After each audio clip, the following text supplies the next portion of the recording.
You're listening to Building the Broncos with Nick Kendell and Carl Dumler, Broncos country's leading draft and scouting analysts. Get on over to milehighhuddle.com to sound off on all things Broncos. Alrighty, breathing here for a second. We're going to let John get the other pages up and running before we are totally off the ground. Always like to open up the show giving a shout out to John behind the scenes. He is the producer of the show and allows a lot of this to happen. You guys follow him on Twitter at JohnKMHH, and he's given me the thumbs up, so we're good to go. Thank you very much, John. Carl, the floor is yours. All right. Well, welcome into Building the Broncos. I am your host, Carl Dumler, and of course joined here by Mr. Nick Kendell. Nick, how is the great Northwest treating you? Hey, it's pretty crazy right now. They got like crazy amount of snow in the Cascades, and they had to shut down like all of the passes, and there've been like record number of avalanches, and the whole area is like black avalanche danger. So it's melted here, which is great, but I'm a little bit worried that my hiking season in the Cascades is going to get pushed back to, instead of like June, it'll be like July or something. So we'll see. It's not so much that the snow will still be an issue. It's just snow melt, and crossing streams and whatnot can be quite dangerous. So we'll see. But other than that, I'm doing well, and I'm excited to talk the defense for the Broncos. Ooh. I know that the chat typically kind of dictates our conversation. Quarterback's been on everybody's mind because, I mean, it's the quarterback position. It just is what it is. But today, talking a little bit of defense. Obviously, we'll probably get to some quarterback stuff when the chat asks, but I'm excited to talk defense. It's something that I feel like we haven't had a really good defensive discussion in a bit, so I'm excited to get there. Yeah, you're right. No, it's been a hot minute since we've done some of that, and it's a unit that I think overachieved at times this year compared to the talent, but there is still a point where talent trumps some things that are going on the field. So very excited to look at the group and see where the Broncos can improve. And everybody, we're going to have a great show here today. But before we get to that, I want to let everyone know that we must say hello to our presenting sponsor of today's show, Manscaped. Listen up, fellas. 2020 sucked, but it's 2021 now, which means it's time to embrace the new year, new me mindset. And the best way to start cultivating that is with Manscaped. Manscaped is the best in men's below-the-waist grooming, offering precision-engineered tools for your family jewels and helping 2 million men around the world keep their male grooming on point. If you let yourself go in 2020 while in quarantine, Manscaped is here for you to reboot and stay clean and shaved in 2021. Yeah, absolutely. They have a lot of great products. It's obviously not just the trimmer. One of my favorite things that they have, obviously I talk about the crop mops every single week, and Chad said, you don't need to talk about this one, but I really like it. It's just their travel case. It's really simple and easy. It's sleek and it's lightweight, which I'm all about. And also it is magnetic. And I don't know about you, Carl. I feel like my wife just likes to tease me and hide all the nail clippers and everything. So I have this one good to go. It's mine. I'm not questioning where it is. I'm not picking at hangnails because I don't know where my clippers are. This one is great. I mean, it's sleek. It looks good, lightweight. And I mean, it's got 4 different tools in it. So yeah, it's a great one. So I mean, obviously the crop mop, the cologne, it's all good. They got great products. I mean, they got the anti-chafing boxer briefs as well, which again, if you guys are out there in the backcountry like I am, fishing, hiking, etc., chafing can be an issue. Gold Bond's your friend, but the anti-chafing boxer briefs can even be a better friend. Well, there you go. And also make sure that you know that you can get 20% off and free shipping with the code HUDDLE at manscaped.com. Your family jewels will thank you. Yeah, guys, that's right. Get 20% off and free shipping with the code HUDDLE at manscaped.com. That's 20% off with free shipping at manscaped.com and use code HUDDLE. Happy St. Patrick's Day. Hopefully Valentine's Day was good to you guys, and make sure you check out Manscaped. Your boys will thank you. All right. And also make sure that you are following us on Twitter. You can find me at Carl Dumler MHH, Nick at Nick Kendell MHH, and John at John K MHH. And also make sure that you're following the Building the Broncos Twitter account at BTB Football Pod. And make sure that you're also heading over to milehighhuddle.com, where you are going to find tons of off-season content. I mean, every single day, new articles, new things coming out. I mean, this is honestly sometimes the busiest time on our website because there's a lot of us that we kind of like this time. Yeah, so yeah, Yeah, it can be. So very excited about all that. So make sure you're heading on over there and on for our show here today. Make sure you subscribe, like, and share. Click that little thumbs up if you can. We really do appreciate it. It just really helps to get this show out there to everyone. This is the Overtime Podcast Network. Into this defensive conversation, man. Very, very excited. I'm excited too. Also, it's been a little bit since hashtag Nick's Beer Fund, but I'm feeling a certain kind of way today. So we're back at it. Yeah. And oh my gosh, 1 second. This is it's still stout season, baby. It's still stout season. What's up, guys? Let's get a hello to the chat. Oh, he's got his own little picture there. CX condition, something like that. What's up, guys? How you doing? Thank you for joining us. That's great. I also saw Tim Wenz in the house. Tim, I can't wait to get that hat from you. He bet that Sam Darnold would still be the quarterback of the Jets start next year. I said, no way in hell they're going to kick that second overall pick. I mean, they might get Watson. Who knows? But you get a chance to reset the quarterback contract, right? And Darnold's been bad. You're as big of a Darnold fan as I know anybody. They got to reset. So we also got Big Kid Rock. Yo, I'm finally in the live chat. Awesome. Big Kid Rook. Big Kid Rook. Thank you very much for joining us. Hopefully we'll see you multiple times going forward. Victor Rios got the cute kid in the background. Thank you, Victor. We always like it when you guys show off your young ones. And Diana Dreth, hi Broncos fan in Perth, Western Australia. Perth. I think that's pretty hot. That's like one of the hottest parts in Australia, if I recall. I think maybe it's closer to the equator. What time is it there? Oh, man. It's always Broncos time, right? Okay. That's right. Jason Redden, speaking about cute kids, Jay Roper, hair game strong, curly hair game. I'm about that. I actually got a little trim up recently, not to brag, no, I'm fully vaccinated, but, no, I'm just kidding. I know a lot of people are waiting for it out there. I'm working on it. We're all working on it, but let's get to the topic at hand. Actually, first, John, would you get that super sticker ready before we move too much farther? Because we want to get to everybody in the chat here, but if you're going to give us some love, we're going to give you some love as well. You have to. So, and John's working on that right I did want to say, Tim, what was the bet that I'd do the monkey tail? I'm trying to remember.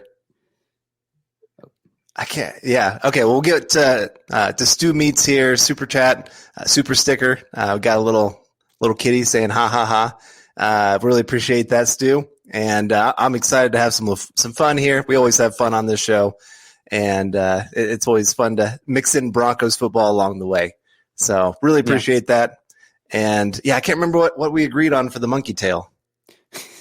All I know is I hope it's a low bar, because if I don't see this monkey tail, now that you've brought it up, I'm going to be upset. I get upset. Albert Noper. If the chat remembers, otherwise we'll come up with a new one. We'll make it pretty simple, actually, to get the monkey tail, because I'd like to try it for just a night at least. And Ernie in the house too. Ernie's always hyping us in the Broncos Facebook chat. Guys, make sure you go check the MHA super fan group too, because Ernie's always on there posting good stuff. So that's great. And he said Carl was that's what we were talking about. Carl was gonna do the monkey tail. You're right. Yep. And we got Big Kid Rook coming in here. Support this stream. I watch it religiously. Love you guys. Big Kid Rook, I really appreciate that. Let us know in the comments, though, what your favorite shows are. I'm just kind of curious. We got 4 shows out there. I know that Chad and Zach probably got the biggest piece of the pie, but when you guys tell us that you love us the best, I definitely remember. So we appreciate that. That's right. Let's get on the defensive side of things, though, Carl. I have some questions here before we get going. And tonight we're talking about just the defensive roster in general. It's kind of one of the topics that continually comes up for the Broncos. Discussing Deshaun Watson, trading for him is like, oh my gosh, the defense has so many holes. How could you give up draft picks to go get Deshaun Watson? You could never fill out these holes, blah, blah, blah. So instead of discussing the quarterbacks, which probably we'll get to eventually, it's just the offseason. Broncos they have their guys. So here we are. But the defensive holes. Carl, the first question I want to give to you is what is the Broncos' biggest, your perception of the Broncos' biggest defensive weakness going into this offseason? Not just the draft, not just free agency, biggest weakness.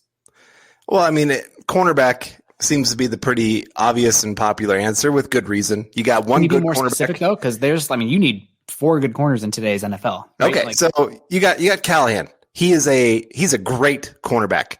He had a very underrated season this last year. I'd say he was playing like a top 5 cornerback before he got hurt.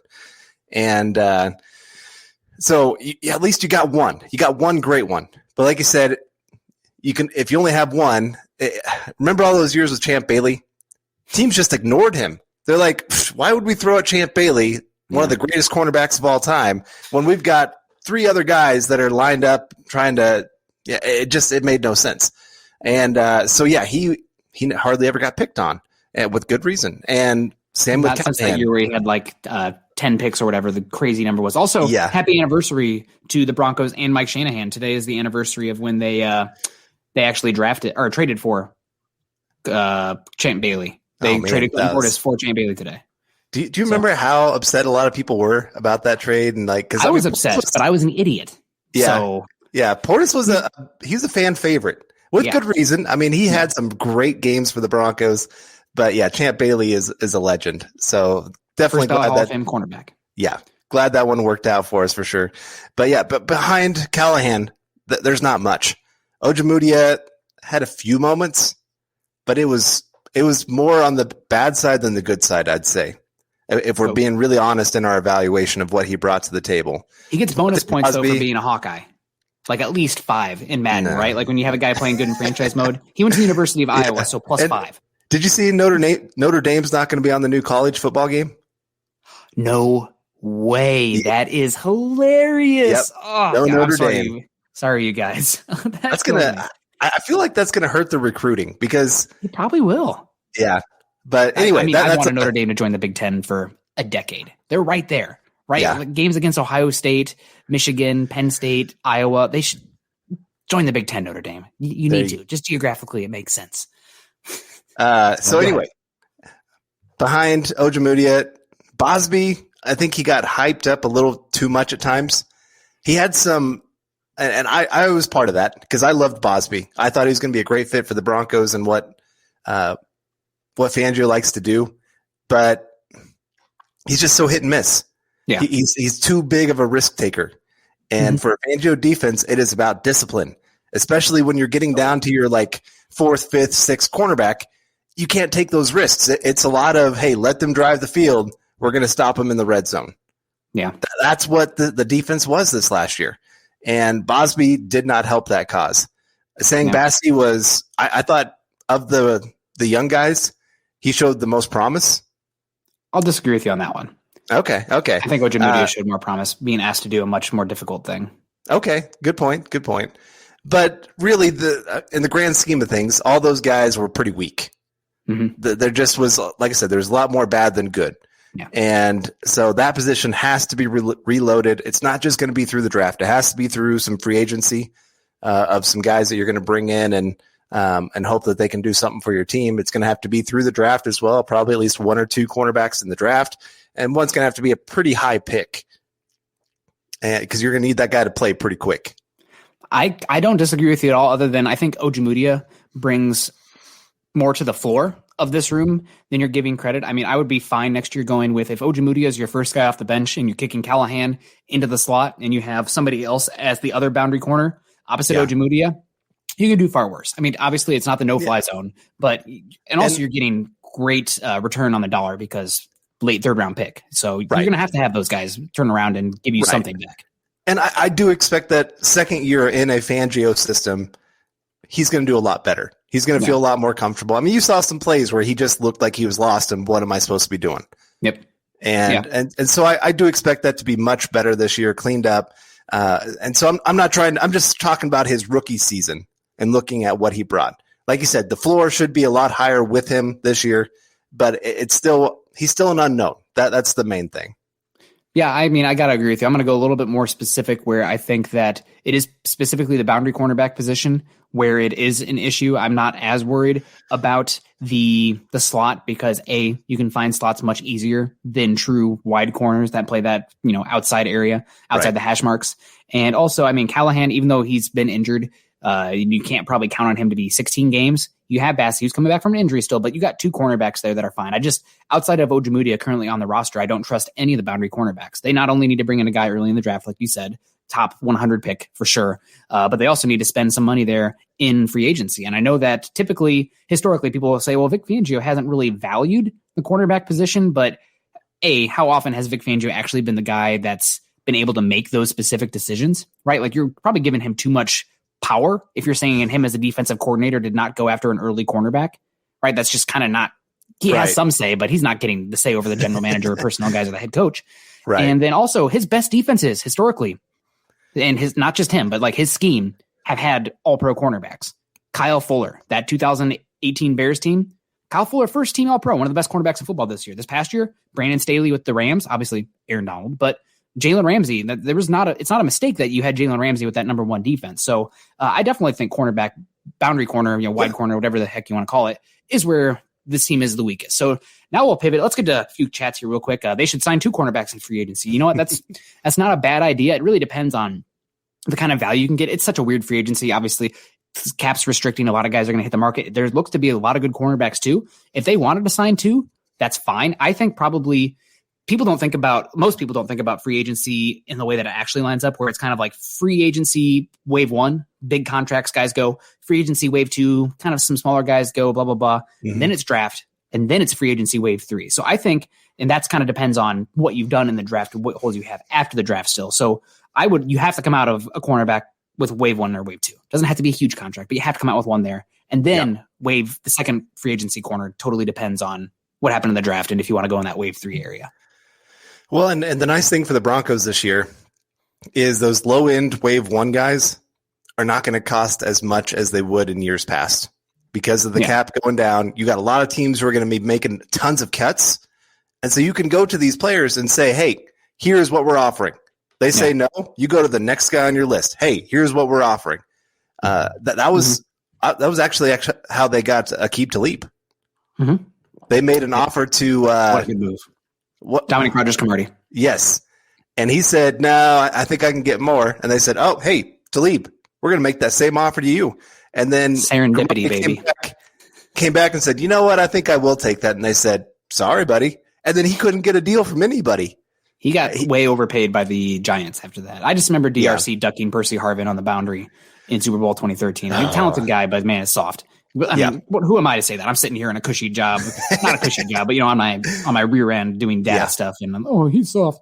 Nobody in the NFL is actually that soft. But we got Mr. Boggins coming in. Mr. Boggins, we appreciate you also. Again, on that MHH Superfans chat, he laid down the law today with the Deshaun Watson post that I don't want to say it was influenced by our discussions in here, Carl, but a lot of the talking points that I see eye to eye with, at least. So shout out to you, Mr. Boggins. Trade back and load up on day 2 where all the goods are. I mean, that's going to we'll have a podcast at some point talking about the merits of trading back versus trading up, getting more picks versus a higher end target given the circumstances of this offseason. But I mean, I definitely think that's a possibility. Personally, if you're trading back, though, I am much more interested in 2022 capital where things are more normal. Now, what is normal? Who knows what that looks like at that point? But it is a good point. And I think that if you are trading back, I would love another couple picks in the top 100. That's where the value really is, I believe. But still, I would be interested in that. And here we got one coming in from Albert Knoppers, who's a fellow Washingtonian out here in the upper left USA, as we like to say. I've been here my whole life. From one Washingtonian to another, would you get Sherman? I believe he means Richard Sherman. Carl, short and snappy here, but what was your thoughts on this one? I would say no. He's way past that age of 30. Got some major injury concerns. Mm-hmm. Yeah. Had a pretty down year this last year compared to what he's been. Yeah. And I just feel like that trend is going in the wrong direction. Is he a scheme fit? I mean, he's done his best work, cover 3 kind of stuff where you don't really worry about the athleticism. He's still athletic, but it's a different kind of athleticism where Broncos last year, even though they went to a more press man than Vic Fangio has almost ever done in his career because of injuries and whatnot and the simplicity of press man, the Broncos still had the second lowest rate of boundary press cornerback play in the NFL last year. The only team that did less was the Carolina Panthers. So now you're asking Sherman to come in here and play off coverage on the boundary. I don't think it's a fit. But I mean, if the Broncos wanted him, I'll probably eat those words quickly. I wouldn't mind that at all. So Juan, I'll let you, or Carl, you can look. Do you have access to the chat? Can you do this? Okay, here we go. Jesse Edrick. I was going to say, look around while I look at the next question here for us. Hey guys, if Vic is not it, who is? And today's NFL, the coaches are younger and offensive scheme is more collegiate. So why aren't the college coaches in the NFL? Thank you very much for the comment, Jesse. We appreciate it. This is a good question. I think the NFL has always been kind of an insider's league, right? Mm-hmm. And even though there are some college guys who make that jump up, typically you haven't seen great success. And also the NFL game is like such a different beast than college because recruiting cycle. mean, right. Being able to recruit, going into these 16, 17-year-old houses and selling them on your program and, playing that game, totally different type of leadership that you need than what the NFL players have. I mean, I just instantly go to right. He's a defensive mind still, but he's LSU, went to Miami. Players did not buy in to what Saban was putting down in the NFL. You just could not have that level of authority kind of at them. They just, not having it. And then he went back to Alabama and greatest college football coach of all time, probably. So yeah. Well, look at Urban Meyer already in his time with Jacksonville. It has not been good. He's gotten some really bad PR. Yeah, that was a bad hire. Brought on. Yeah, that's on him.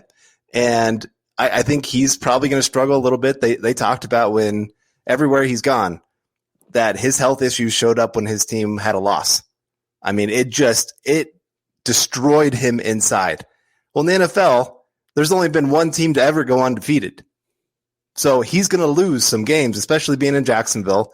Yes, they're going to go get Lawrence, and he's going to be a great player for them. But there's still going to be a growing process in all of that. And so can he adjust to that? And can he adjust to the fact of, like I said, not recruiting? He's not going to get all the 5-star guys coming in. He's going to have to build a roster with some cap ramifications where he can only go so far. He's going to have an owner that he's going to have to respond to, that he's got to report to. And so these are grown ass men too. We're not talking college kids. These guys, they'll smell out a phony or somebody coming from a weird spot. Not that Urban Meyer is a phony, but I mean, it's everybody. And what can I say? I didn't play for a college football D1 program, or I didn't play in the NFL, but everybody's done that. I said, like, it's a different type of environment and atmosphere. So it will be really interesting to see what happens. Right. And you look at, we just had a question about Richard Sherman. He stopped listening to Pete Carroll. He got tired of the rah-rah. He wanted a coach that was willing to lay down the law, and that isn't Pete Carroll. And so, you saw a lot of those defensive guys really start to badmouth Pete Carroll after they left Seattle, which, that happens. Malik Jackson did that with the Broncos of, well, they didn't want me, and so now I'm going to go whoop up with someone else. And Saxonville, right? Yeah. Great defenses are not sustainable, people. You get 1 to 2 years and then comes regressing to the mean. Yay for stats. This is the Overtime Podcast Network. Next question here. So the biggest defensive weakness, we both agreed, probably boundary cornerback specific for me. But moving on now, we'll get to some supers. I'll let some kind of pile up here. The next question was the positional group with the highest ceiling on the defense. I'm going to take this one first, just because I've hopefully we haven't talked about these. We didn't claim anything, so we maybe have a little bit of the same thoughts here. But I think the highest ceiling probably would have to be the edge rushers, just because if you're getting Von Miller, this is with the caveat that Von Miller's back.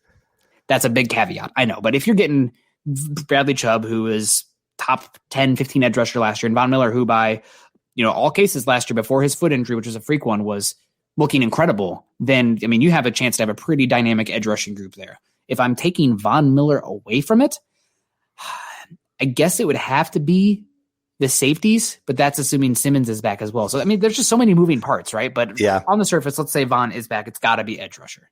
Right. Well, the offense is set. There's only really a couple positions on the offense that anybody can have any kind of questions about right now heading into next season. Right tackle, we're not sure exactly, but they do have Juwan James. We'll see what all happens with that. Mm-hmm. Quarterback, obviously, there's some questions going into that.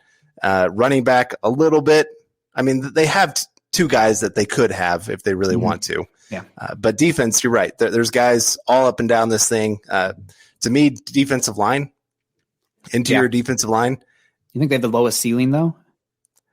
I do, because you just don't know who's going to be back. I just really we already know that we have Purcell back, which gives you a good floor. But then I think Draymond Jones has a chance to be top 10, top 15 interior pass rusher. Yeah. Very, very special. McTelvin Ajim, we don't know what kind of step he's going to take, but he showed some promise here and there. Had Deshaun a couple Williams. flashes. Deshaun Williams, another guy that really burst onto the scene. Yeah, that dude was good. Yeah, I was very impressed with him. And so kind of depending then what they do with Shelby Harris, what they do with Jarrell Casey, if I'm guessing it's only one or the other. Yeah. And I doubt it's going to be both being gone or both being back. I think it's just going to be one or the other. I was a little disappointed in Casey because I loved that signing, or I loved that trade. Loved it. 7th round pick. I mean, yeah. And I just thought, man, this is one of my favorite players in the NFL that has not been on the Broncos. And here he is coming to the Broncos. And then even when he was healthy there for those first couple games, it was just not anything that got me excited. He just was, he was a weak link in that group for a while. Yeah, so I don't know what was going on there. I don't know if it was that he was banged up more than he let on, but it was not pretty. So I'm hoping for Shelby Harris, a little bit youth, and obviously showed tremendous growth. Like, I know a lot of people wanted him signed to a long-term contract last year. I didn't like him last year. I thought he was overrated because of all the knockdowns and people going, "Oh, look at this guy. He disrupts the passing game." This year, he was actually a disruptor in the pass game and pretty. I mean, he was at least average as a run defender. Mm-hmm. That was another part that he was below average a couple years ago. So I really do. I hope that he is back. My biggest holdup with paying Shelby Harris big money is with the restricted cap, everything going on. I think he's 31 years old this year. I mean, typically interior defensive linemen, you will see them last longer than, say, cornerback, wide receiver, those positions that are really dependent on quick twitch. But still, I mean, that's 30 years old for a non-quarterback, non-specialist position. It's worth pondering. Speaking of pondering, it looks like Base Gase is thinking about something there with his Abby. Always great. That always kills me. How does Farley compare to Okuda and CJ Henderson? Farley at 9 feels a little rich for me.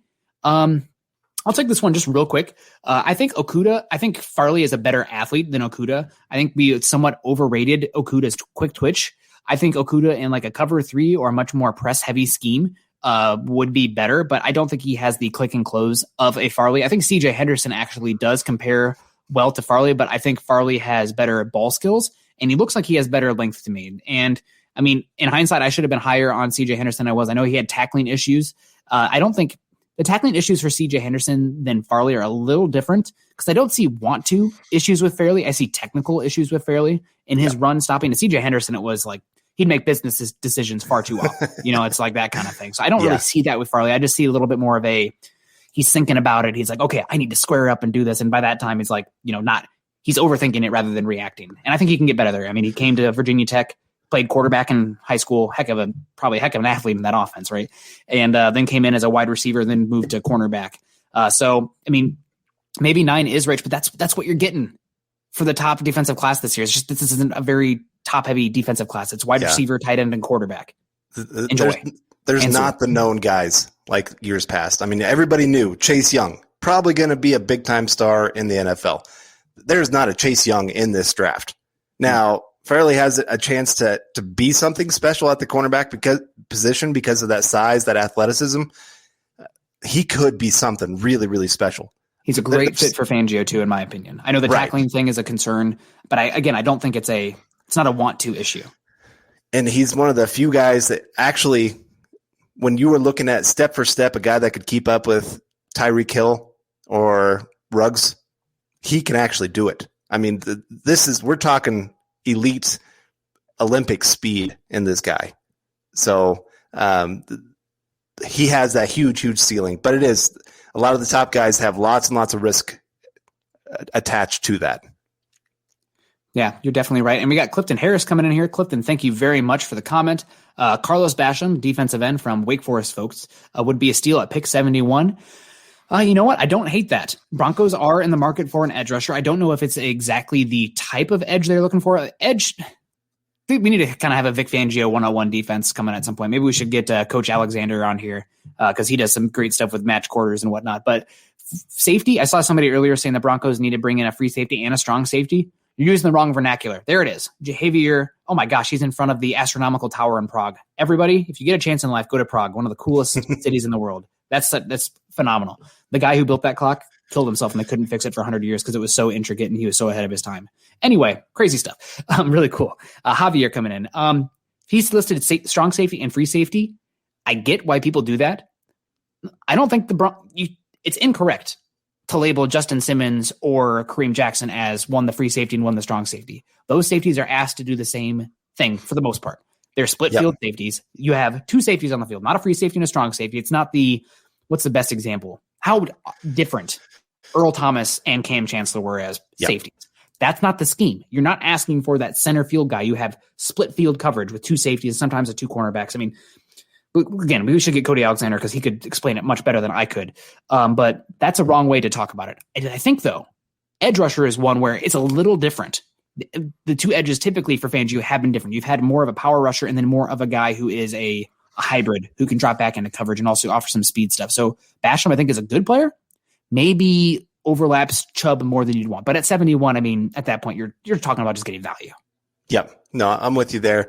And you're right about the scheme. That's part of why Fangio's scheme is one it's taken over the NFL right now because it's one of the best ways to confuse a quarterback when they don't know what their safeties are doing. They don't know what the secondary is doing. He has this kind of zone man coverage that he likes to play with his cornerbacks where they would drop back looking like they're going into zone, and then boom, they jump into man coverage when a guy comes into their zone.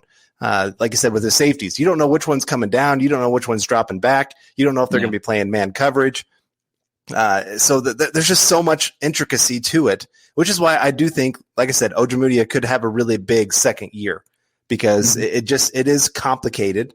It takes a little bit of time to really get it down and do well. I think that's one of the reasons they went to more press man down the stretch too, is because you are so thin at cornerback and it's such a chemistry based thing in that back end. I mean, we saw it with 2 years ago is the Chiefs game where I think it was Chris Harris Jr. and Justin Simmons just miscommunicated and Tyreek Hill blew past them and they just didn't read the thing. They didn't read the play the same and poof, there the guy goes. I think Stephon Diggs also did that in the Vikings game 2 years ago. They have to be able to understand and see and read the same thing. If not, you can leave yourself vulnerable on the back end. This is the Overtime Podcast Network. Interesting. Here we got, what if we trade back and take Christian Barmore? Christian Barmore is interesting, but I feel like he's being a little bit artificially inflated because if you don't get Barmore, it's kind of a yikes position at the interior defensive line. And I saw John earlier posted in here. What about Daveon Nixon? Love Daveon Nixon. Good Hawkeye. I think he's a 1-gapping 3-tech. I don't know if he offers the technical versatility. I'm talking the spots that defensive linemen line up, not technical as in like, their technique, but rather 1 technique, 3 technique, 4 tech, blah, blah, blah, blah, blah. I think he's really more of a 3 technique in a 1-gap scheme. So that's me. And here's what I'll say for the interior of what a Fangio defense does. He likes his guys to be multiple on the interior. Guys that can penetrate, guys that can 2-gap, guys that can really do the switches twists in the middle there. Yeah, the twists and stunts. Yeah. That's a huge part of how he really gets pressure. That's why you see a lot of his interior guys be some of the best in the NFL because they get to do things that other schemes don't allow them. So then if you get guys that are a little bit more one-dimensional, I'm thinking like a DeMarcus Walker. He's a little one-dimensional in what he brings to the table. Well, then you can only use him in certain situations.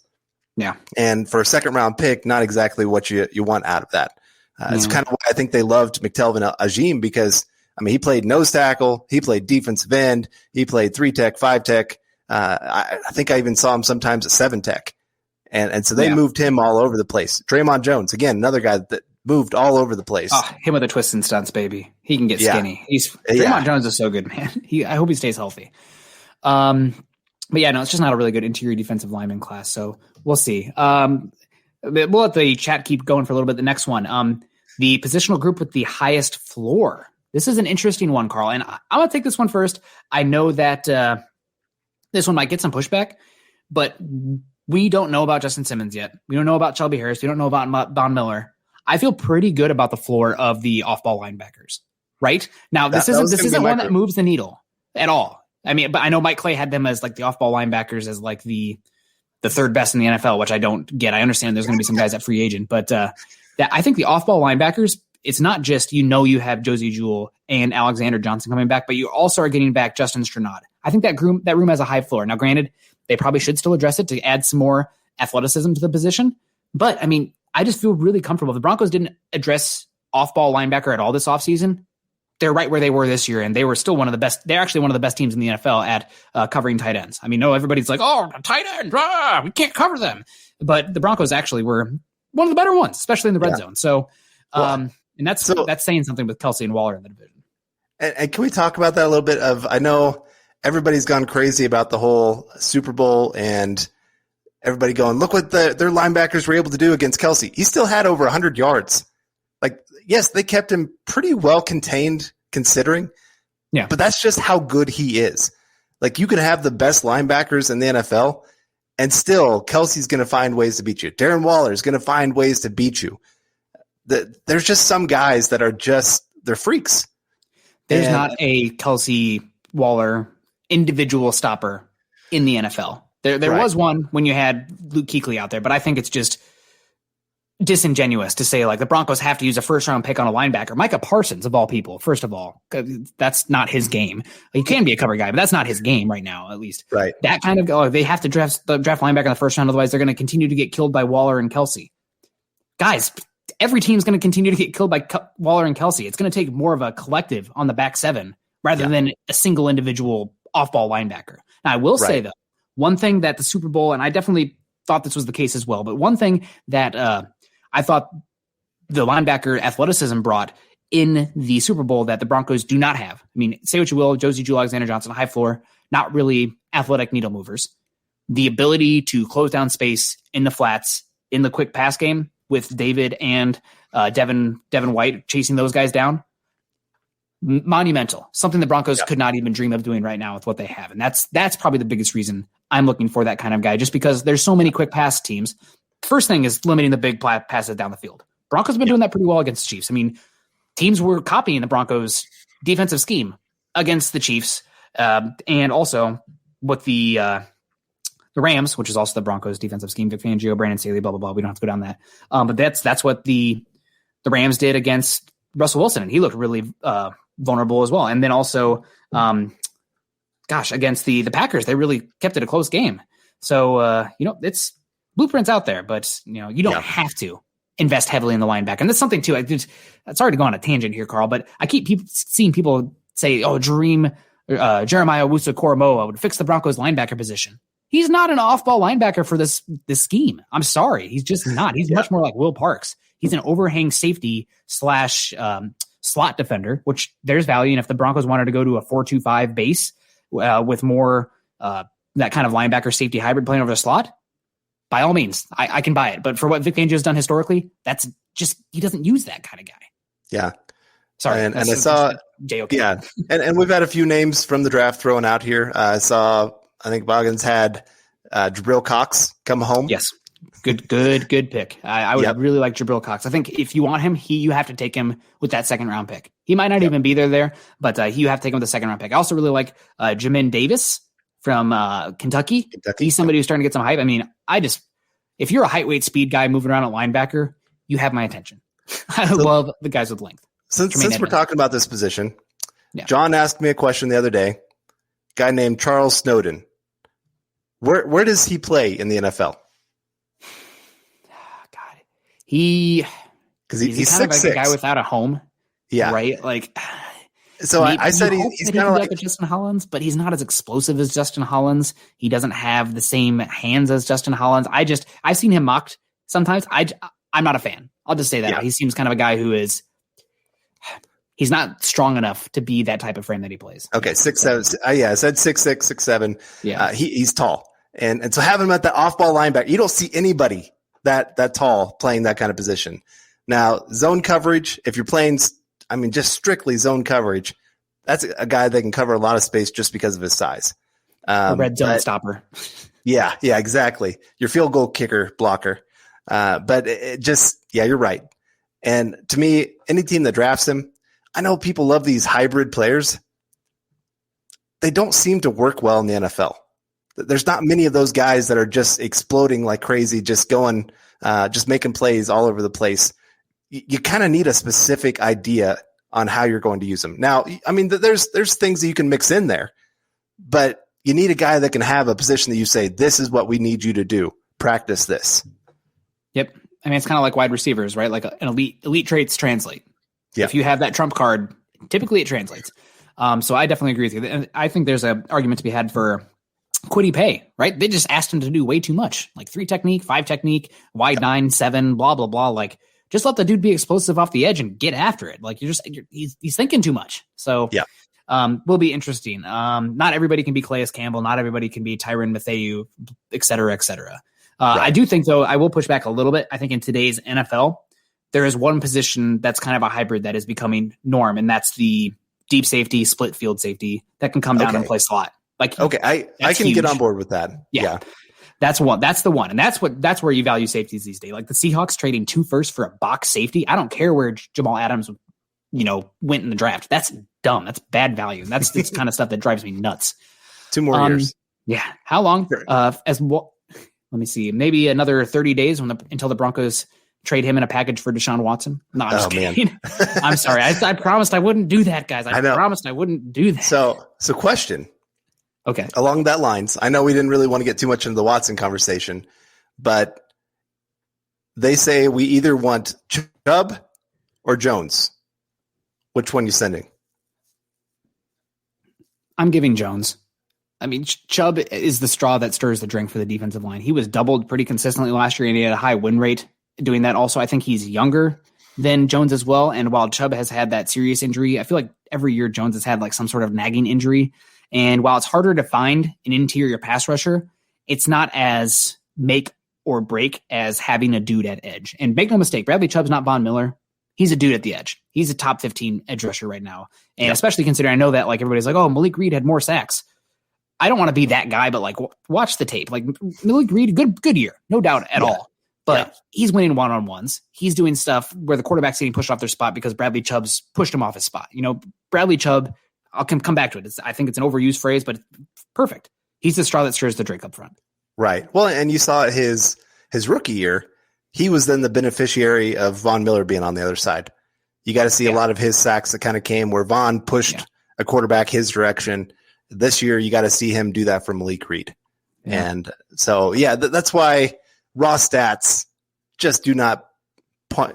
They just don't paint the entire picture. They're a tool, but they're not the entire.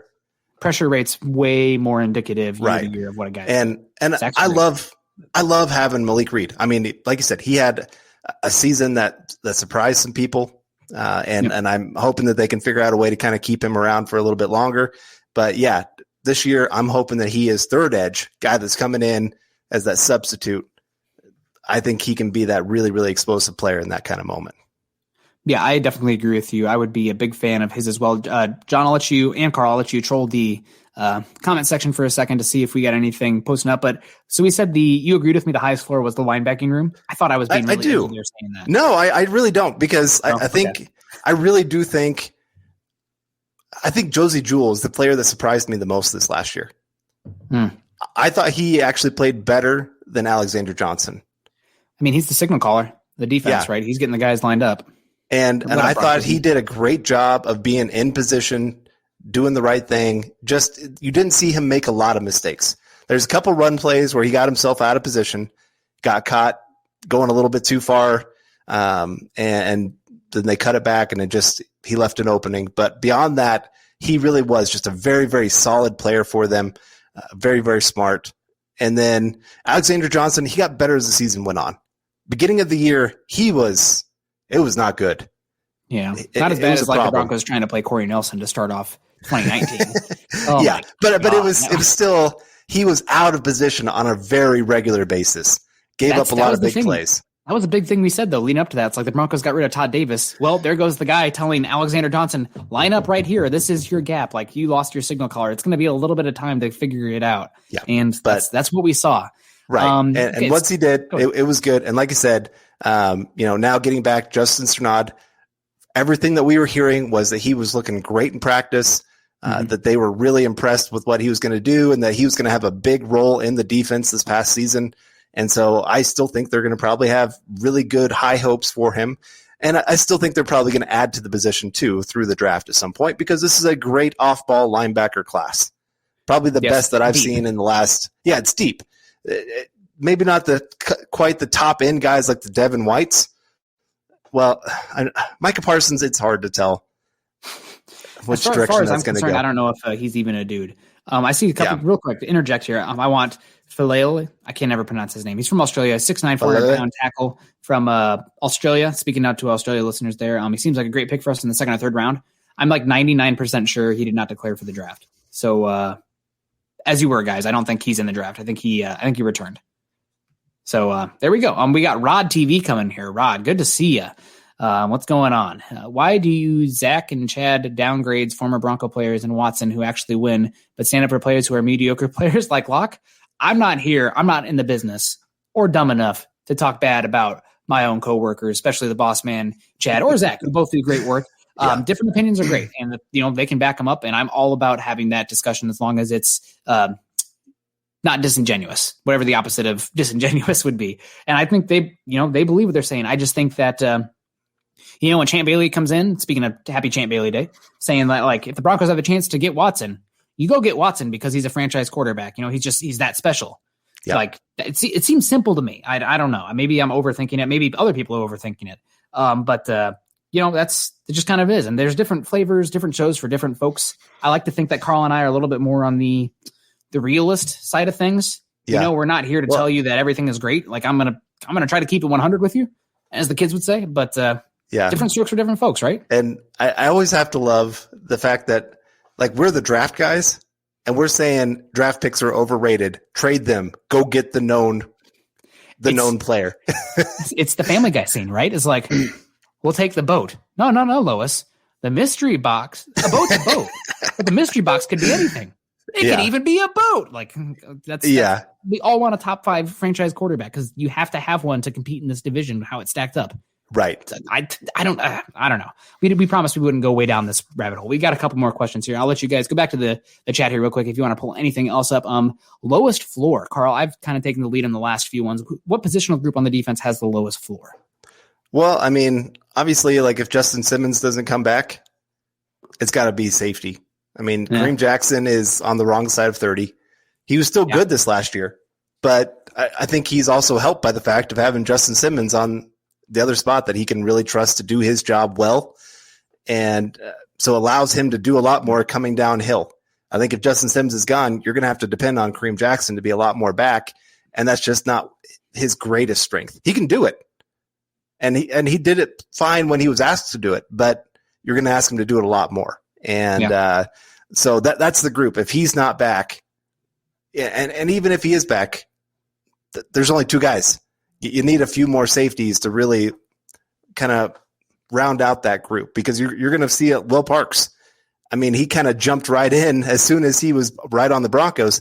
Boom, Will Parks, go out there. You're going to be a huge contributor day one of being back with the Broncos. It's not like it was brand new to him, right? Well, yes, okay. A little bit of a head up. I do agree with that, but I'm just saying that's how much they need 3 safeties that can go out there and do some things because it helps really round out that defense and what they can bring to the table. They still need to add to that. Defensive back, defensive sets, bring it on. 3 corners, 3 safeties, 1 linebacker.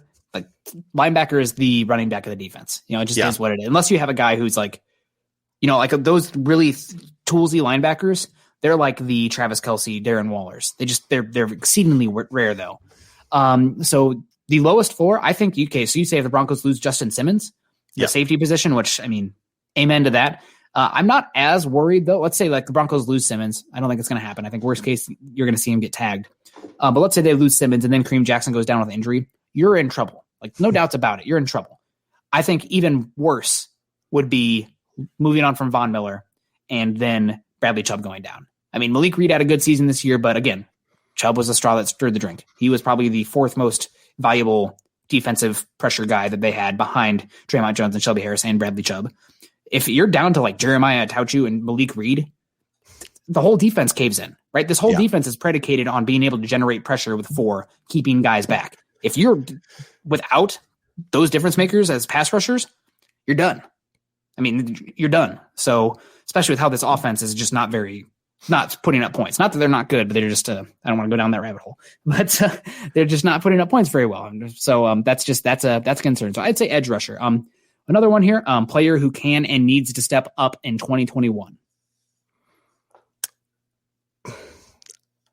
I guess I'll go Ojemudia. Okay, that's a good one. I mean, that's a good one.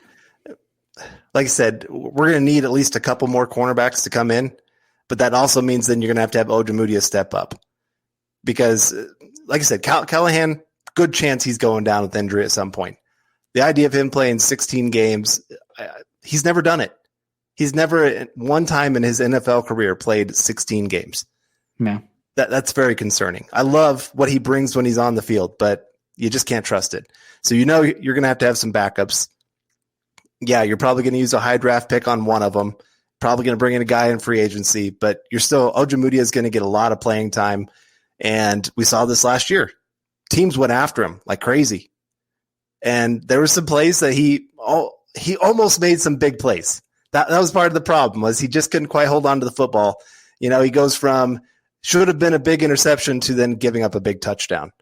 And so, to be fair, all the rookie cornerbacks really struggled last year. I can't think of one who did well outside of L'Jarius Sneed, which pisses me off because I really liked him coming into the draft. But that's beside the point. Chiefs get him in the 5th round. Oh, good for them.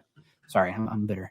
I will go with McTelvin Agim just because you got Purcell coming off an injury, and also he's kind of limited nose tackle, one gap. I mean, still good guy you want to have there. There's a role for him, but not really much of a difference maker. You don't know what's going to happen with the likes of Shelby Harris or the likes of Jarrell Casey. Draymond Jones can't get it done alone. The Broncos spent the 95th overall pick on McTelvin Agim. He was always going to take a year kind of to get that strength down. He needs to play with better pad level. I mean, dude just pops up out of his stance sometimes and gets pushed back. Pass rushing 101, trench play 101. Low man wins, and he just does not play low enough. Yeah. So I would say McTelvin Agim needs to step it up. I was also leaning maybe Justin Strnad, but I think Agim is the guy. If you're weak up front, you can get away with not being the best at linebacker, not being the best at safety, blah blah blah. But if you're weak in the trenches, you're going to get exposed, right? Yeah. It's what it is. And Peyton would be the first one to tell you that the Vikings this year, worst interior defensive line group I've seen in years, and they couldn't do anything because they were that weak there. Yeah. Well, you think about week 1 against the Raiders in 2019. Mm-hmm. What'd they do? They just ran up the gut the entire game. They couldn't stop them. 5 yards, mm-hmm. 6 yards, 5, 6 yards. There was no stopping it. You knew what they were going to do, but you can't stop it. That's when teams can absolutely dominate you, because then you got to bring more players up. You got to get bigger. And the Broncos made some adjustments. That's when they decided to go to Purcell and to Alexander Johnson. And things really turned around at that point. But for a while there, man, it was a disaster. Shelby Harris had nose tackle. That's not going to go well. That's not his game. Yeah, that's you're definitely right. And Manny Weiss, I'm sorry, but I really can't. I know he's saying Deshaun Watson isn't a top 5 quarterback, but I don't think you should crown Allen after one season. I think you're going to see some regression this year. I mean, he just has too many outlier statistics where he's still going to be a franchise quarterback. Don't get me wrong, but I think he's going to regress. And also, Brady regression's coming. You put Deshaun Watson on that Tampa team, they win by another 14 points in the Super Bowl. I mean, I have it bookmarked because I look at it so often. There's a thread on Deshaun Watson, just how incredibly good he was this year. He had more losses this year with a higher QBR than Tom Brady has had his entire career. Like, quarterback matters, but it's still a team game. They can't get it done alone. Right. So interesting. Jesse coming back in here. Oh, go ahead, Carl. I was just going to say, people forget Peyton Manning had a losing season when he started 16 games for the Colts. Drew Brees went a couple years, 6-10. Yeah. They went 6-10 for his Colts season. He was one of the top 10 quarterbacks that season statistically. They were still a terrible team. Yeah. And so there are outliers out there of times where a quarterback plays great and the team is just, they suck. It's an outlier, it is. It's an outlier because usually you see those two things work out well. Yeah. And you I think people forget what he was doing the 2 years before that. They weren't a great team, but he raised them up to being a playoff team and had the Chiefs looking like they were going to get blown out in the playoffs for a second. Until O'Brien started making some really boneheaded coaching calls. Yeah, and it goes both ways, too. You have quarterbacks who are really good and much better than their team record, right? Duh. But you have quarterbacks also, and we see it time and time again, that the team around them lifts them up to means well beyond their talent. I mean, you had Blake Bortles go 12-4 one season, and Mitchell Trubisky go 13-3 or something. I mean, those aren't exact numbers, but then you see them regress really quickly when the defense regresses. Like, well, no dip in hindsight, but there was a point where like, oh my God, this Blake Bortles guy, he won 12 games. He could be really good. Like, yeah, no, he's not. Yeah. But we got Jesse coming in again. Speaking of guys where everybody's like, oh, look at Baker Mayfield and Zach Wilson. Those guys rocketed up draft boards. There'll be guys in the 2022 class that could do that. For every single guy like that, you have your Matt Barkleys, your, who's the guy from Penn State? Hackenberg. Another one, like guys who are like, oh, this guy's going to be incredible, really good. And then just down the draft board. So I know that the talk is, oh, guys, somebody will rise every year. Somebody falls every year too. I mean, there were Brock Purdy going first round mocks at this point last year. Like, get out of here. It's bad. Anyway, sorry to get up. I'm going to get off the rant horse again. Hey guys, thoughts on the 2022 quarterback class for the best fit for us. Also thoughts on Dr Bill Cox, hashtag state of being from the 609. 2022 quarterback class. I'll keep it short and sweet. Not top heavy, deep. I think there's going to be a lot of guys picked in the top 100 that could be borderline starters, maybe a couple there. But I don't see, honest to God, I do not see a single quarterback that I would take over the Big Four this season at this point. Now, we got a whole another year to play still. Yeah. But like the reason we knew about Trey Lance, Trevor Lawrence, Justin Fields a year ago is because the tools were like kick you in the balls obvious, right? Like if you here they are, like I've got an incredible arm and athlete, blah, blah, blah. And then, Zach Wilson raises up. There's just not that guy next year. You're talking about Keaton Slovis and Sam Howell, who are like, good in the pocket, but they don't have like rocket arms or like not incredible athletes. And then you got Spencer Rattler, who's apparently just a giant horse's rear end. So I don't know what to think of it. Go ahead. Sorry. No, you're right. It is a deep class. It's deeper than this one. I mean, after these top 4 or 5 guys, I'll include Mac Jones. Okay, I'll allow it. Okay, but after that, I mean, it is just a tank job. I mean, you might have a guy like a Jamie Newman that is all tools, no skill on the field, that maybe turns into something here in a couple years. But beyond that, it's just once you get past the top 4 or 5 guys, you might as well just kind of stay away from quarterback. Maybe, like I said, maybe later in the draft, 5th round, you take a chance on a guy with some tools, but there's not much. Where, the next year, there are going to be maybe 8 or 9 names that you could be talking about as borderline first round kind of guys. Yeah. But borderline, we knew at this time last year, Justin Fields, Trevor Lawrence, definitely going top 10. Trevor Lawrence, most likely, easily the top. I mean, we pretty much knew he's going to be the number 1 overall pick, even almost coming out of high school. I mean, that's how crazy his talent is. Justin Fields wasn't very far behind on that. Trey Lance, like I said, he burst onto the scene. Everybody was talking about this guy because he goes out there and has 0 interceptions, just destroys everybody that he played. Zach Wilson kind of came out of nowhere. He was good, but he had like a shoulder surgery that was like concerning, and apparently there's some concerns with the other shoulder as well. So we'll see. Trevor Lawrence is number 1. I know there's some reports out there that like Zach Wilson maybe would push him, but I think like after Trevor Lawrence, so I'm still going to plant at number 1 because sample size, the tools that he has, blah, blah, blah. Maybe not the best fit for every single scheme, but for being as big as he is, he's really actually a pretty good fit in those quick hit offenses, which you don't typically think for a guy as athletic and as toolsy as Trevor Lawrence. But 2 through 4, if you wanted to make an argument for Trey Lance, I'm not going to fight you too hard. If you want to make an argument for Justin Fields, I'm not going to fight you too hard. Same with Zach Wilson. I just think all those guys are pretty darn special. Now, just the math says at least one of those guys, probably 2, will bust, right? Part of that's the situation, whatever. But like, you got to swing, right? You got to swing. What does Wayne Gretzky say? You miss 100% of the shots you don't take. And that's true with quarterbacks too. So, take your ball and go home, I guess, if you don't want to be in that conversation. But you're going to be stuck with the fourth worst quarterback in the division. So let me see, Carl, we got one more question here. The under the radar biggest defensive need. I feel like this is an easy one. We're probably both going to agree. I mean, I guess I'd go defensive line. Interior? Or how are you delineating that? Yes. Interior. Okay. Interior. Okay. Just like I said, Shelby Harris, we don't know if he's going to get signed. Jarrell Casey coming off of his injury. He's on the wrong side of 30. If you keep one or the other, I'm not sure exactly what you're getting there. Purcell, he's a good run defender, but he's not anything special. Draymond Jones, we're hoping he takes, again, that next step, but maybe he doesn't. We don't know. And if teams kind of figure out he's the only guy, it gets a little easier when you can double team him. Ajim, we hope that he takes that next step. We're not sure if Williams, he's really another shout out. Yeah. I mean, he's a good player, but I still think that's a unit that could use another nice piece to add to it to really kind of round out that whole unit. And unfortunately, this is not the draft to do it. I think if you're going to fill that position, it's going to have to be through free agency now, because honestly, a lot of defensive linemen, interior defensive linemen, hit free agency. There's a lot of quality guys that end up making it. And I think this is going to be another one of those years where you see a pretty decent group that hits the market that you can get for a halfway cheap offer. Yeah.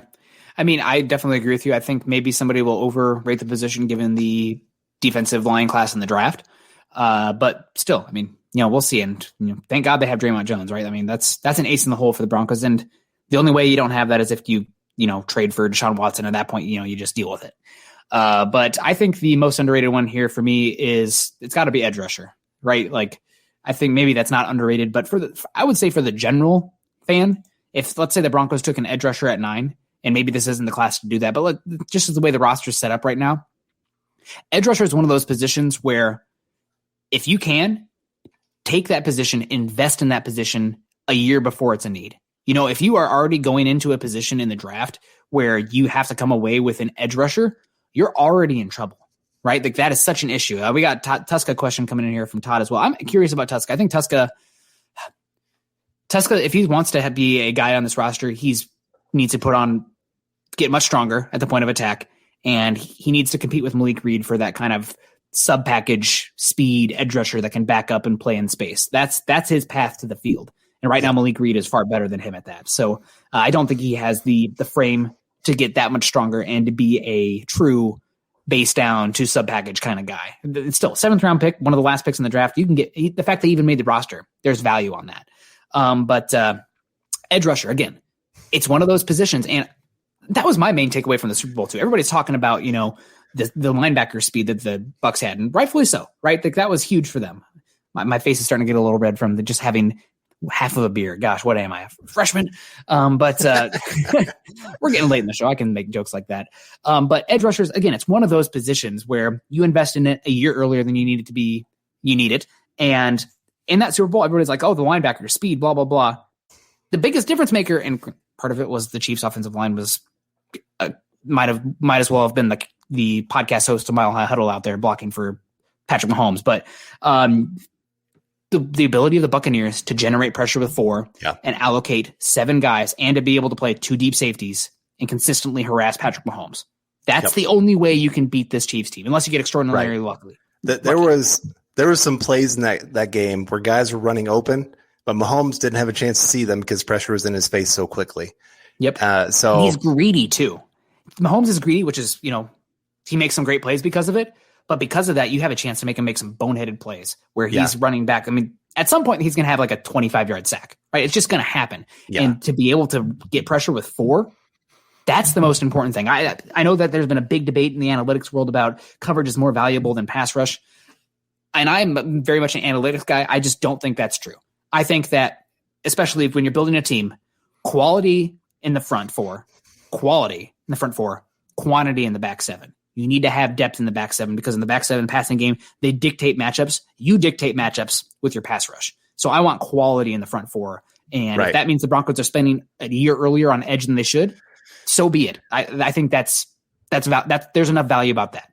Right. Well, and the nice thing, I mean, like I said, the Bucs got to dictate a lot of things that happened of how Mahomes could really attack them. And the Chiefs, they never adjusted to it. They never said, hey, we're going to help our edge guys or our tackles that are really struggling big time. They really screwed up that way. Yeah. And Andy Reid has done this before. I know everybody's been really, really high on Andy Reid because they won a Super Bowl, and here they were back in another Super Bowl, and the year before that they were in the AFC Championship game. And I really think, Andy Reid's a top 5 coach. Don't get me wrong. But he has some real major issues that show up sometimes that cost his team. not making adjustments, believing that his game plan trumps everything else. And by the time they could make adjustments, it was too late. They hadn't dealt with adversity, right? Like this was the first time the Chiefs, it was like honestly, it was giving me PTSD to the Broncos in 2013, where that team had not just glided through everything. Everything was easy. They're just like, we're kind of just going through the motions of regular season, putting up great stats. They got punched in the mouth early in that Super Bowl, and they didn't know what to do. Yeah. And then that was it. I mean, and also I think it's something that if you guys have been following us on the Building the Broncos for a while now, we used to do before the live stream days, we used to do what did we call it? It was like previewing the team. We'd do scheme, like, okay, what do you got to do scheme wise with the players to like match up against this team? And every single year against the Chiefs, we're like, okay, 2 deep safeties, keep everything in front of you, and make the Chiefs matriculate the ball down the field. Shout out to Hank Stram, the late and great Hank Stram there. I don't think Patrick Mahomes, he can do it at some point, but I'm not giving up explosive pass plays. And if that means that he's killing me by 10,000 paper cuts, God bless. Tip your cap. I don't think he's patient enough to do it. And he showed that in the Super Bowl. Even some of his big throws that everybody's like, oh my gosh, look at that. Like his one where he's falling to the side and throws it. Devin White should have picked that off. He went through his arms before it hit the running back in the forehead. Mm-hmm. So he takes a lot of risks. Yeah. And he does not stay patient. So you got to like take the checkdowns. And again, part of it, the linebacker speed they had, they could limit the big plays. We saw I think the Bills kind of tried to do that, but then you saw the big yak ability of the weapons the Chiefs had. Didn't get that against the Bucks, but I'm of the mind of, you cannot play that 2015 style defense, that cover one press scheme where you're dictating as much against the Chiefs, because all it takes is one kill shot and you're done. Yeah. So you need to play, even if it's conservative, you're letting the offense dictate. Okay. It's more of a staring contest, right? If they can march the ball down the field and score 7s, not 3s, 7s by 10, 15 yard drives or 10, 15 play drives, tip of the cap. Good job. Do it again. Let's see you do it again. I think you're going to mess up. And that's that's one of the biggest things that Vic Fangio does on defense. And that's one of the things that's taken over the league right now. So, we've been saying that for years. I thought it was funny. Everybody's like the Super Bowl. Oh, we now have the blueprint to beat the Chiefs. Okay, cool. Yeah. If simpletons like us can figure it out, you got to know others can too. Don't blitz them. Todd Bowles, the lowest blitz game of all time, right? Like the blueprint's out there. You just got to make them beat you. So we'll see. All right. And any other supers that we got to get to here, John? I know we're over an hour. Guys, who was the Iowa guy that we were talking about? I think we were talking about Daveon Nixon. I like Daveon Nixon. And honestly, the Broncos took him at 40. I'd be excited about it. I think he's a better one gap heavy scheme, which Vic Fangio looks a little bit more two gap. And I'm looking a little bit more so for guys who are versatile. I think Daveon Nixon's best ability is that 3 technique. So, we'll see. But anything, Carl, thing going on? I see Buwana over here. Buwana, what's going on? We got anything we need to touch on before we get out of here? Always give me the okay sign. All righty. Well, there we go. Carl, any thoughts of wisdom before I read the outro? No, just always fun. Like I said, always every Tuesday, always looking forward to this, and good way to end the day to get this time with you guys. Oh, also, I don't know how much power we have, but I saw that the Denver Broncos used the Building the Broncos phrase with a segment with George Payton, kind of like talking about the behind the scenes stuff and the work he's doing. Ooh. Chad better have this on trademark, because I tell you what, we're coming for you, Denver. Copyright infringement. Like, I can see it now. The headline: Denver Broncos can't pay Justin Simmons because local blog takes them all their money. Yeah. Well, I'd say we tell them we'll give you the name if you give us weekly interviews with George Payton. Oh my God. And you know what? We don't even have to make them public. Sorry, guys. I love the chat, but I'm keeping that for myself, baby. That's right. No, man. Oh man, you guys better get your money. I saw that said Building the Broncos, and I was like, hold up. I came up with that. Chad, if this isn't trademarked, I swear to God, this was our chance. We can just slime in there with some money. But we appreciate Jabril Cox. Real quick, Carl, thoughts on Jabril Cox before we get on air, because Jesse asked it earlier in that super, and we appreciate you, Jesse, being active in the comments today. Also, Tim, thanks, guys. Great info. Tim, appreciate that one. Also, Diamond, I'll tell you this. We'll get to Jabril Cox real quick. And I know we're starting to get over. It's the offseason, guys. I kind of feel also I'm I'm halfway through my stout here, which is 12%, but it is what it is. Diamond has given me specifically, flip me some, excrement a few times, and I appreciate it. Come at me. If you can come at me intellectually honest, whatever, I'm about it. I'm here for a contrarian conversation, and I appreciate you for that, Diamond, because you are never disrespectful, but you definitely keep me on my toes. So I appreciate you. Thoughts on Dr Bill Cox? Okay, if you're looking for your coverage guy, this is your guy. He plays well in man, plays well in zone. Just he does well in space. He's shown that he can handle even playing sometimes against slot receivers. He did that a little bit in college. Just great range, and just has a great motor. That's something also that I really, really love.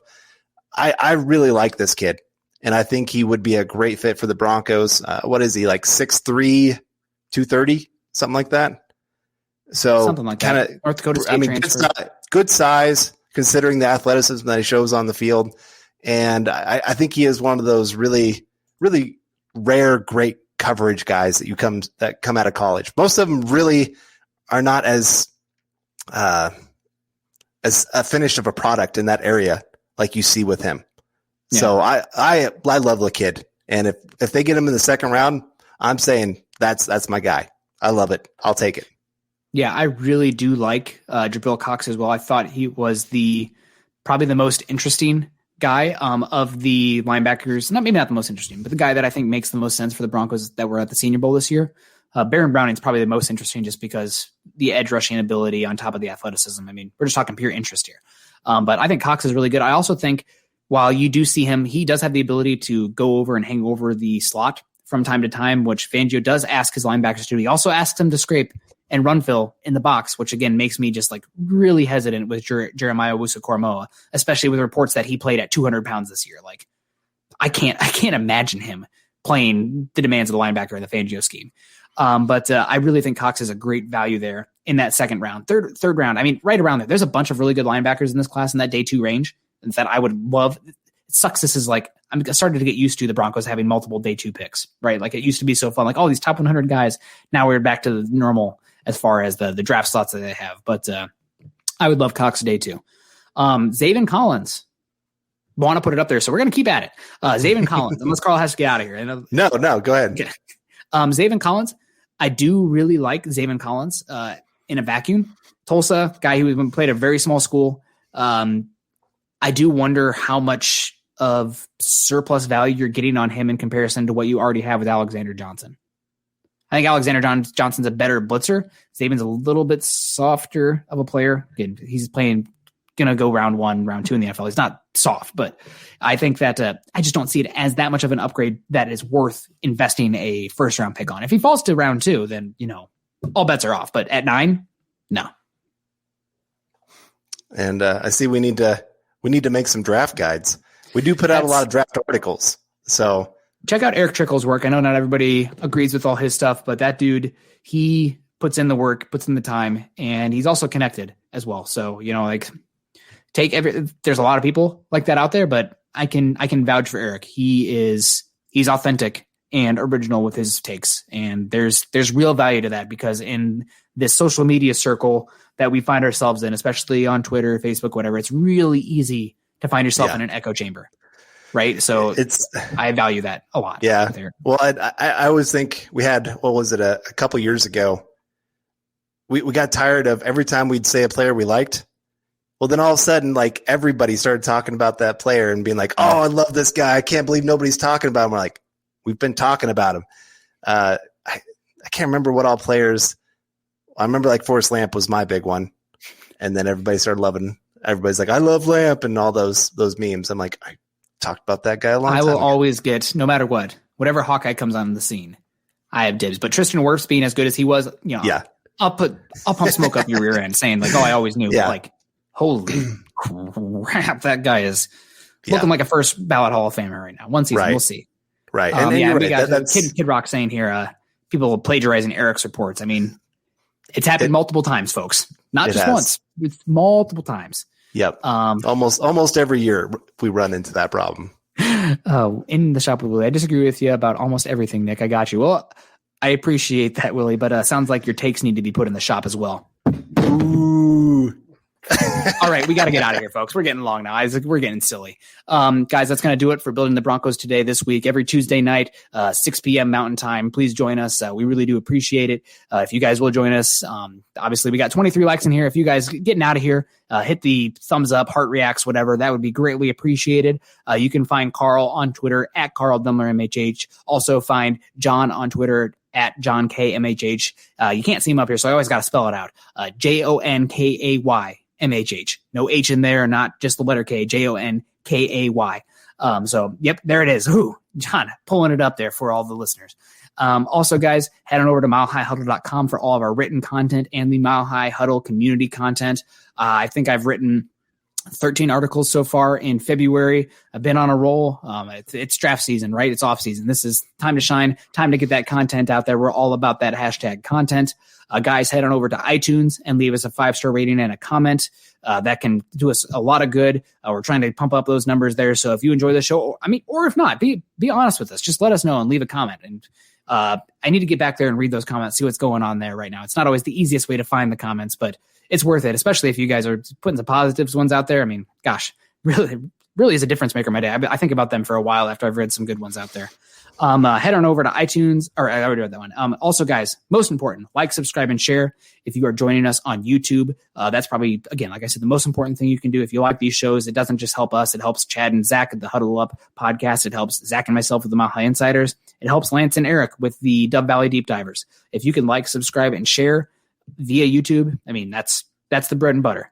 Also, very helpful. Click those thumbs up, like I already said, for you Facebook listeners out there. Leave a comment, etc. Doing any of those, again, big support for us. Follow us on Twitter at Mile High Huddle and at BTB Football Pod. Carl, anything going on the rest of the night?